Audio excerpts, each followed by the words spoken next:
नमस्कार, स्वागत है आपका हमारे कार्यक्रम खेल जगत में। इस कार्यक्रम के माध्यम से हम आपके लिए लेकर आते हैं कुछ ऐसी प्रेरणादायक कहानियाँ और किस्से। तो आज हम काफ़ी रोमांचित हैं क्योंकि हमारे स्टूडियो में एक ऐसे विशेष अतिथि हैं जो कि ताइक्वांडो के एक उच्च स्तरीय 60 डान ब्लैक बेल्ट धारक हैं, जो कि अपने आप में एक प्रमाण है उनके कौशल, धैर्य और अनुशासन का। विनोद कुमार जी, स्वागत है आपका फिर से हमारे स्टूडियो में। नमस्कार। आप ना केवल हमारे प्रदेश के एक स्थानीय नायक हैं बल्कि एक प्रेरणा का बहुत बड़ा स्रोत भी हैं। तो इसी को हम आगे बढ़ाते हुए जो आज का हमारा विषय है वो है कि ताइक्वांडो का हिमाचल में भविष्य, कैसे हम इसे डेवलप कर सकते हैं अपने राज्य में। और इसी चर्चा को आगे बढ़ाते हुए थोड़ा जानेंगे हम आपके बारे में कि किस प्रकार से आपकी ये जर्नी रही और किस प्रकार से आप ताइक्वांडो से जुड़े। धन्यवाद सुफल जी, आपने नाम तो मेरा बता ही दिया है। मैं विनोद कुमार हूँ और वर्तमान में मैं जो हूँ स्थानीय यहाँ पर जो केंद्रीय आलू अनुसंधान संस्थान है, सेंट्रल पोटैटो रिसर्च इंस्टीट्यूट, उसमें मैं बतौर असिस्टेंट चीफ टेक्निकल ऑफिसर हूँ और उसमें मैं कार्यरत हूँ। और जहाँ तक आपने बात करी ताइक्वांडो की कि मैं ताइक्वांडो में कब से जुड़ा और कैसे मेरा प्रवेश हुआ ताइक्वांडो में, तो मैं आपको बता दूं मैं हिमाचली हूँ। मेरा जन्म यहीं कैथू में शिमला में हुआ है और उस वक्त दशक था 80s का। तो जो है लोग फिल्म देखा करते थे, प्रचलित जो है बड़े उसमें एक्टर्स हुआ करते थे, जो काफ़ी शौक से फिल्में देखा करते थे लोग। टीवी होते थे घरों में, ब्लैक एंड वाइट ज़्यादा होते थे। तो उस वक्त जो है मार्शल आर्ट जो अगर कोई हीरो है वो किसी विलन के साथ उसका फाइट सीन है तो उसमें बड़े मार्शल आर्ट के काफ़ी सारे जो एक्शंस उसमें वो दिखाया करते थे। तो उसको देख करके एक मन में एक जागृति आई कि मैं भी जो हूँ इस तरीके के कराटे वाले स्टाइल और ये सब सीखूँ। छोटी उम्र थी तो मैं अपने स्कूल में पढ़ने जाया करता था, घर में भी जब हम स्कूल से पढ़ के आया करते थे तो मैं इस तरीके की जो है इसको इन एक्शंस की पुनरावृत्ति किया करता था फिल्मों से देख करके। और ब्रूस ली का बड़ा चलन था, मास्टर ब्रूस ली हुआ करते थे, तो उनकी जो फिल्में थी मार्शल आर्ट की वो बड़ी इंस्पायर किया करती थी। तो उस वक्त क्या हुआ, कुछ समय के बाद हमारा जो है यहाँ से जो है एक हॉस्टल में दाखिला करा दिया गया दूर। तो उस हॉस्टल में हम चले गए, वहाँ मैं और मेरे बड़े भाई साहब मेरे साथ थे। तो उन्होंने देखा कि यार अब ये हॉस्टल में आ गया है और इसको कैसे जो है इसकी इच्छा को पूरा किया जाए। तो जब हम बस में आते जाते थे स्कूल से तो एक जगह वाइट यूनिफॉर्म पहन करके कुछ लोग प्रैक्टिस किया करते थे। तो उस ज़माने में फिर हमारे बड़े भाई साहब मुझे वहाँ लेकर के गए कि चल तेरा दाखिला मैं यहाँ कराता हूँ, देखते हैं शायद ये कराटे जो है सिखा रहे हैं जी। तो हम लोग वहाँ चले गए और वहाँ जाकर के पता लगा कि ये कराटे नहीं है, ये ताइक्वांडो है। यहाँ पर ताइक्वांडो सिखाया जाता जी। तो उस समय जो है एशियन गेम्स भी चल रहे थे इंडिया में, दिल्ली में 82 का वक्त था, 1982 में। तो वहाँ जाकर के दाखिला ले लिया गया उस क्लब में, एकेडमी में। और एक ट्यूशन के बहाने हम हॉस्टल से जो है उसको सीखने में जाया करता। सवेरे बस में हम जाया करते, 5 बजे उठ करके 6 बजे वहाँ पहुँचते और अपनी ट्रेनिंग करके वापस हम आया करते। और अपनी यूनिफॉर्म को सब लोगों से, अपने वार्डन से, अपने टीचर से बचा करके हॉस्टल की छत पर चढ़ जाते और वहाँ पर यूनिफॉर्म अपनी सुखाया करते।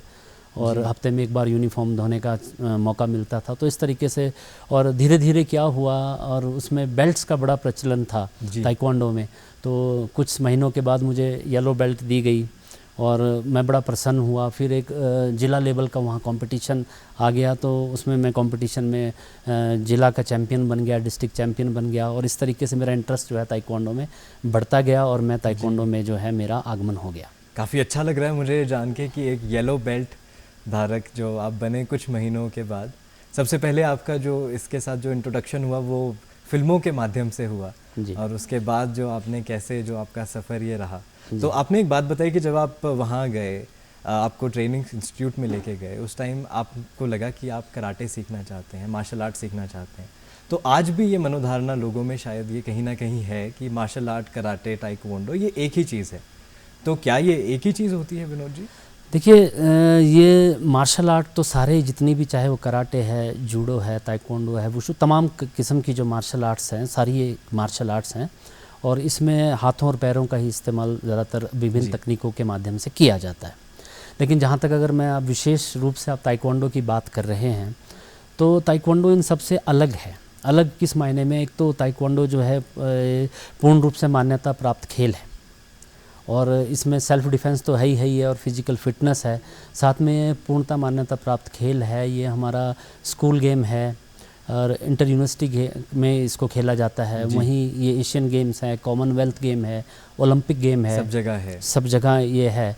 और तो इसके मल्टी बेनिफिट्स इसके हैं ताइक्वांडो के, इसलिए अनेक ये मार्शल आर्ट से भिन्न है। किंतु सब जैसे मार्शल आर्ट्स भिन्न प्रकार के होते हैं, ताइक्वांडो एक ही प्रकार का है, एक ही प्रकार का है। जी बिल्कुल। ये मैं आपको बताऊं सुफल जी, पूरे विश्व में जो ताइक्वांडो का एक ही स्टाइल है जी। और तमाम तरीके की जो मार्शल आर्ट्स विश्व में प्रचलित हैं या हमारे देश में प्रचलित हैं, उनका अलग अलग जगह पर जा कर के जब उनका स्थानांतरण हो जाता है तो वो डिफरेंट हो जाता है। और जहाँ तक विशेषता मैं ताइक्वांडो की बताऊं, जो ताइक्वांडो आज हमारे देश में खेला जाता है वही ताइक्वांडो कोरिया में है, वही ताइक्वांडो इंग्लैंड में है, वही ताइक्वांडो आप देखें यूएस में है, वही ताइक्वांडो अफ्रीकन कंट्रीज़ में है। तो इसका विश्व के स्तर पर पूरे खेल जगत में एक ही स्टाइल है।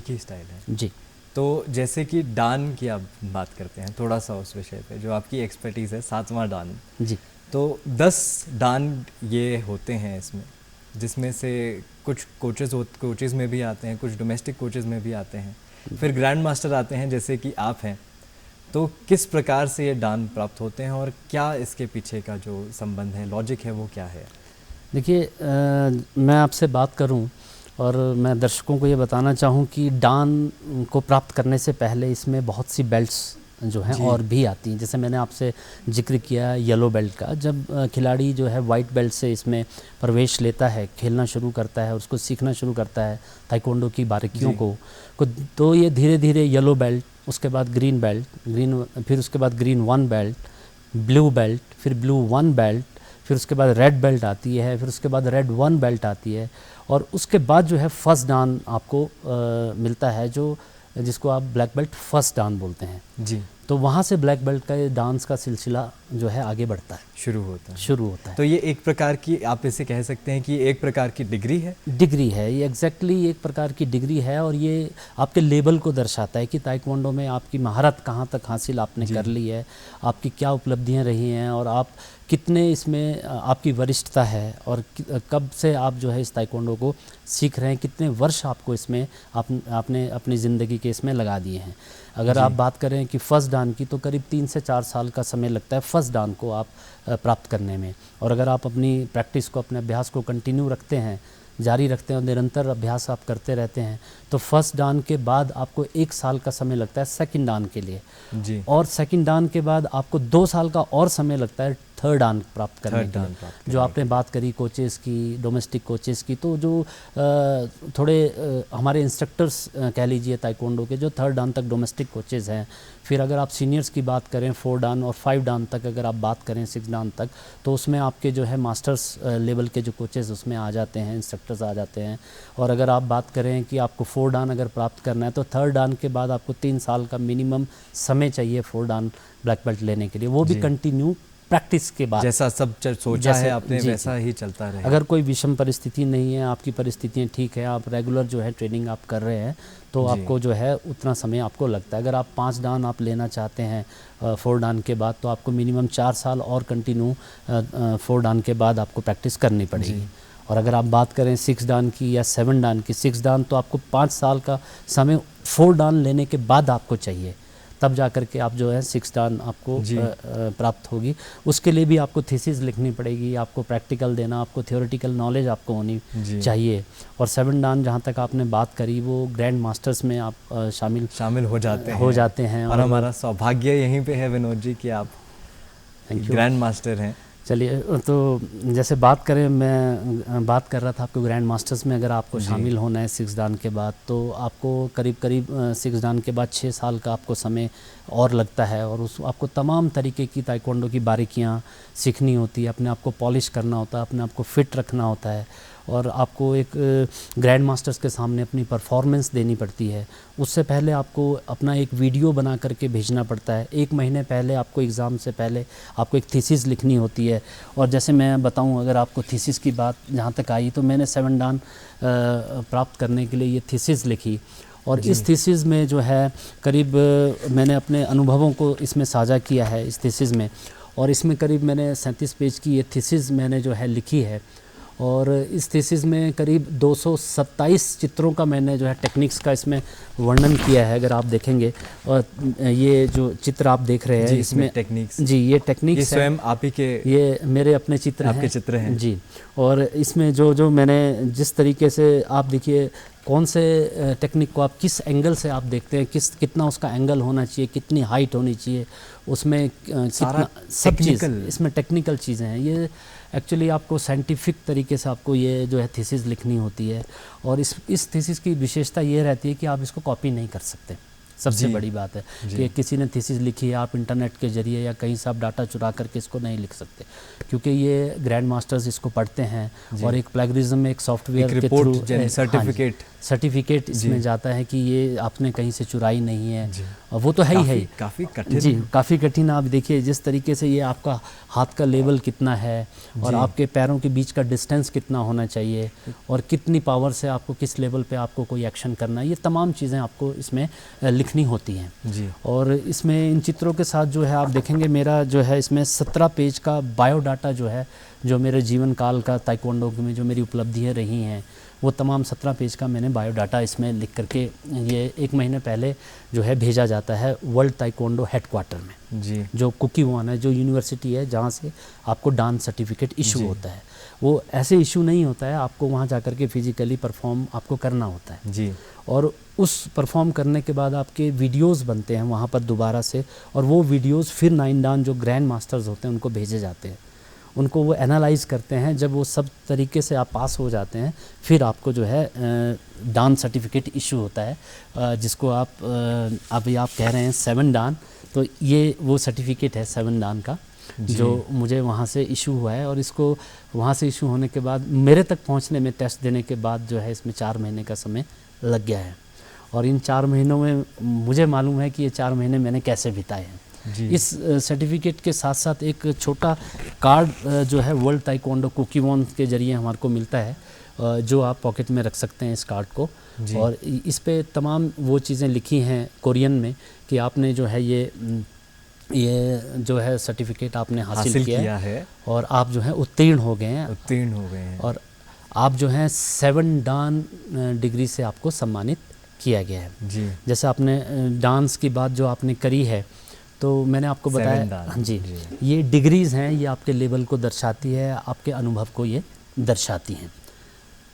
तो ये वो डिग्री है, ये वो चीज़ें हैं जो आपको बड़ी मेहनत और मशक्क़त के बाद आपको जो है ये हासिल होती है। मेरा अगला सवाल आपसे इसी पे था कि कैसे ये कठिन परिश्रम आपने किया, कैसे आपको प्रेरणा मिली, क्योंकि इतना सब कुछ, और जहाँ पे एक अनसर्टेनिटी बोलते हैं कि एक पक्का नहीं है कि मान लीजिए आपका कंपटीशन है और आप दुर्भाग्य से बीमार हो जाए कोई व्यक्ति, तो देखिए इसमें आपको मैं बताऊंगा एक इसके पीछे वही जो आपने बताया, धैर्य, कौशल, आपकी ट्रेनिंग, आपका निरंतर अभ्यास, और आपकी सुदृढ़ इच्छा शक्ति, दृढ़ इच्छा शक्ति इसके पीछे का बहुत बड़ा एक मैं बताऊंगा आपको कि एक प्रभावित करने वाला एक कारक है। और जहाँ तक आपने बात करी प्रेरणा की, पर्सनली भी ये लाइफ को चेंज करता है, बहुत चेंज करता है पर्सनली, और ये वो तत्व हैं जो हमारे मानसिक और शारीरिक विकास के लिए बहुत अत्यंत आवश्यक हैं।